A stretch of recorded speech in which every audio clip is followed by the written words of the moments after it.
Hello दोस्तों, स्वागत है आप सभी का अपने चैनल द टारगेट लॉ में। और आज हम एक नए जोन के कट ऑफ के बारे में बात करने वाले हैं। साथ ही कुछ और भी ज़्यादा ज़रूरी चीज़ें मैं आज आपको बताने वाली हूँ, जिनका आपके सिलेक्शन में कहीं ना कहीं आपको बेनिफिट ही मिलेगा। सबसे पहले तो हम आज एक नए जोन के बारे में डिस्कशन करेंगे। दूसरा, मैं आपको ये बताऊंगी कि क्या अगर आप कहीं प्राइवेट जॉब कर रहे हैं तो क्या आपको एनओसी की ज़रूरत है या नहीं है, या आप किसी गवर्नमेंट जॉब में अगर आप काम कर रहे हैं तब वहाँ क्या आपको एनओसी की ज़रूरत पड़ेगी डीवी में या नहीं पड़ेगी। और एक नेक्स्ट थिंग कि जो हमारा एक्स सर्विसमैन की कैटेगरी है या जो हमारा ईडब्ल्यूएस की कैटेगरी है, उसके बारे में भी मैं बहुत ही ज़्यादा इम्पोर्टेंट बात आपको बताने वाली हूँ। सिलेक्शन में या डीवी में आपको उसका ज़रूर बेनिफिट मिलेगा। ठीक है, आपको करना क्या है, मुझे सपोर्ट करने के लिए आपको छोटा सा काम करना है, चैनल को सब्सक्राइब करना है, वीडियो को लाइक करना है और ज़्यादा से ज़्यादा शेयर करना है। ठीक है, पहले हम शुरू कर लेते हैं आज एक नए जोन के बारे में। हम बात करेंगे आज भुवनेश्वर के बारे में। और बाकी का जो देखो जोन है वो जैसे आपका कोलकाता हो गया, सिकंदराबाद हो गया, या और भी 2-3 हैं, पटना हो गया। देखो सभी में देखो एकदम से तो एक ऐसा तो है नहीं कि जल्दबाजी में हम कट ऑफ तैयार हो जाती है, तो थोड़ा सा टाइम लगता है तैयार करने में, तो आपको थोड़ा सा पेशेंस रखना है। ठीक है, बात करते हैं हम भुवनेश्वर की। पहले हम कट ऑफ के बारे में बात कर लेते हैं। तो अगर हम टोटल सीट की बात करें तो जो टोटल सीट है हमारी वह है 553। और इसको अगर हम कैटेगरी वाइज डिवाइड करें, लेवल 6 में जो हमारी पोस्ट हैं, वैकेंसी हैं, वो है 68।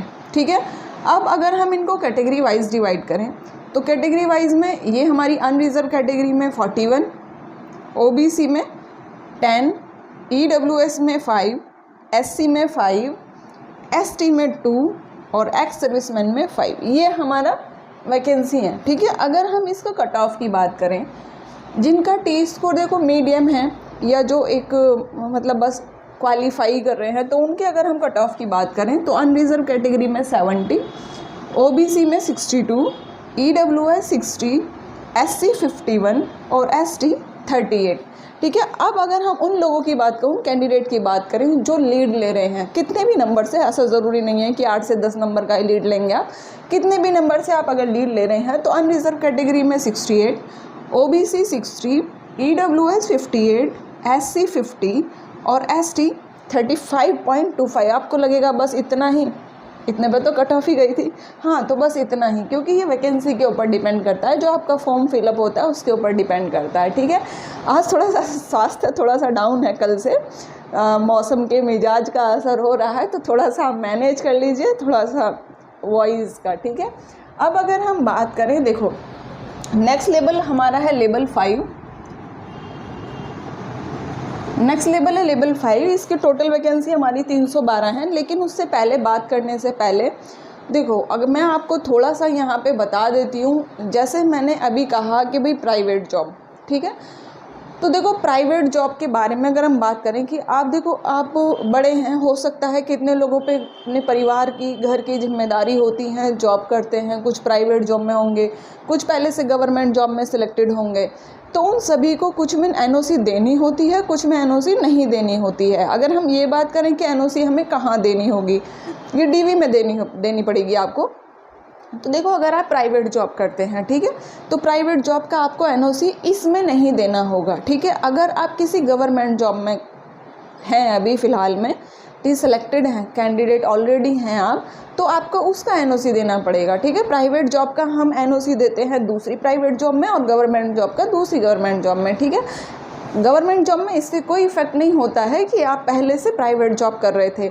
हाँ, अगर कहीं पर ये मेंशन है, किसी कैटेगरी में, किसी पोस्ट पर ये होता है कि आप पहले से वर्किंग नहीं हो, पहले से आपको जॉब नहीं कर रहे हो, आपको उसी फील्ड का आपको एक्सपीरियंस मांगते हैं, तो वहाँ पर ये चीज़ आ जाती है, वहाँ फिर नीड हो जाती है। ठीक है, ये मेरे सामने कल एक डाउट आया था, तो मुझे लगा कि आप और भी किसी का हो सकता है, क्योंकि बहुत सारे लोग ऐसे होते हैं जो जिन पर फैमिली की अपनी जिम्मेदारी होती है। तो ठीक है, अब मुझे लगता है कि आपका डाउट क्लियर हो गया है। अब दूसरा, अगर हम नेक्स्ट लेवल की बात करें, पहले दूसरा जो आपका एक्स सर्विसमैन या ईडब्ल्यूएस का जो मैंने आपको बताया, उसके बारे में भी अभी मैं आपसे डिस्कशन करूँगी। लेकिन उससे पहले कट ऑफ के बारे में हम थोड़ा सा और जान लेते हैं। अगर हम लेवल 5 की बात करें तो लेवल 5 में जो आपकी टोटल वैकेंसी है वो है 312। और अगर हम अनरिजर्व कैटेगरी में बात करें तो 121, ओबीसी की अगर हम बात करें वैकेंसी की, ठीक है, तो 62, ईडब्ल्यूएस की अगर हम बात करें तो 32, एससी कैटेगरी की अगर हम बात करें तो 42, एसटी कैटेगरी की बात करें तो 22 और एक्स सर्विसमैन की बात करें तो 33, ठीक है। इसमें अगर देखो आपका दो होता है, टाइपिंग और नॉन टाइपिंग। अगर हम नॉन टाइपिंग की बात करें तो अनरिजर्व कैटेगरी में 79, ओबीसी में 74, ईडब्ल्यूएस 72, एससी 58 और एसटी 49, ठीक है।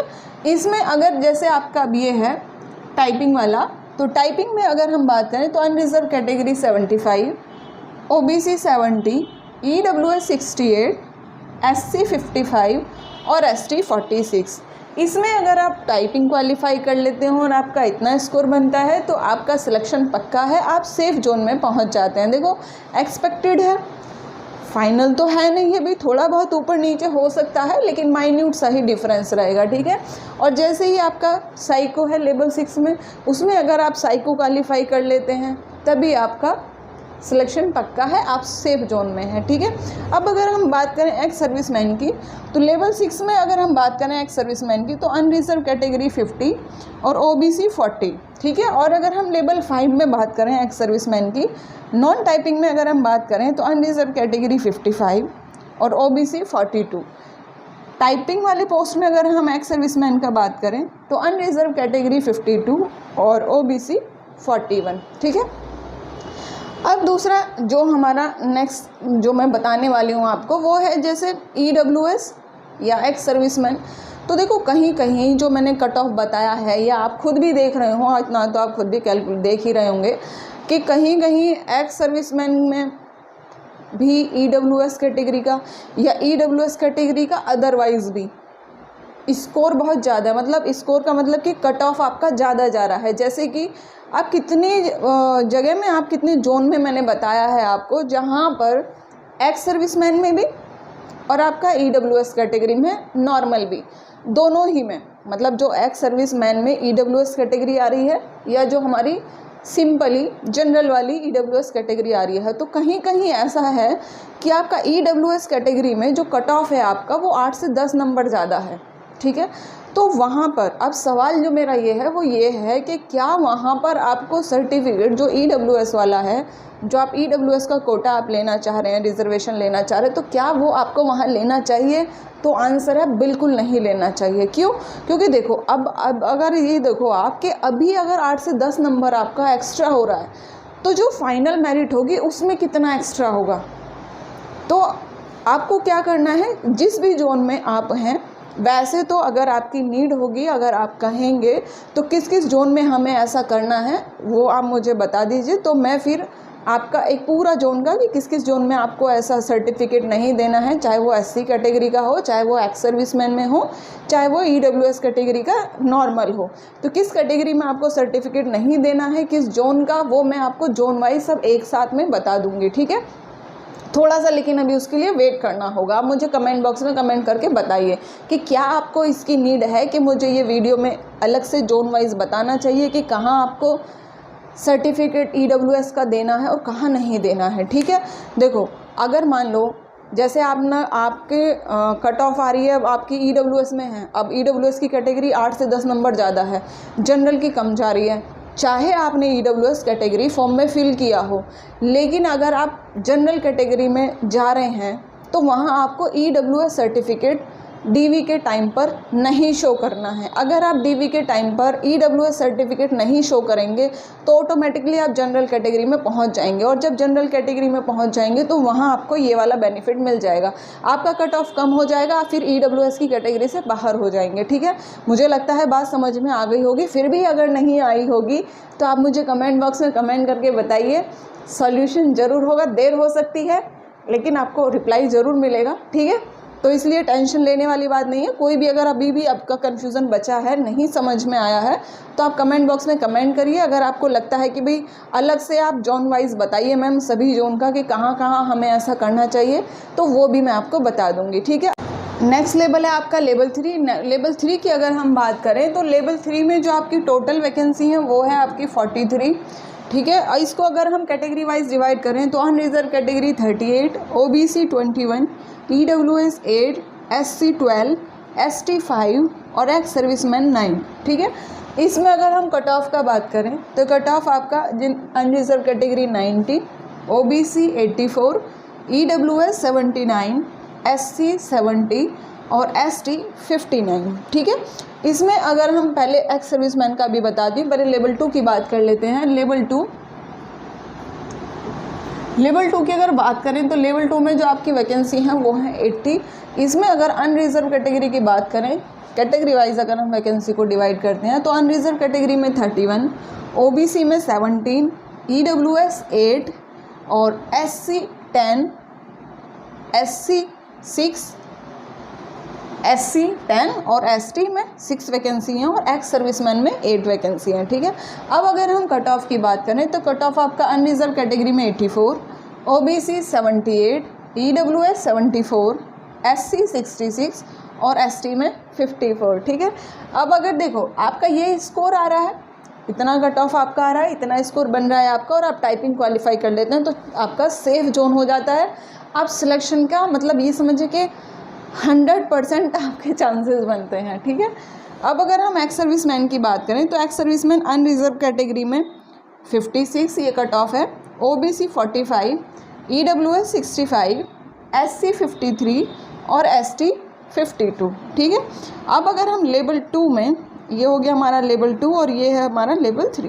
लेवल 2 में अगर एक्स सर्विसमैन में कट ऑफ की बात करें तो अनरिजर्व कैटेगरी में 52, OBC 41, EWS 60 और ST में 47। ठीक है, अब जल्दी नेक्स्ट जोन के बारे में बात करेंगे, जो भी अब तैयार हो जाएगा। ठीक है, मुझे पता है आपका जो कमेंट भी आता है किसी भी जोन का, वो मैं सभी कंसीडर करती हूँ, मेरे पास सभी का इन्फॉर्मेशन आ जाता है कि भाई हाँ इस जोन का आपको कट ऑफ बनाना है।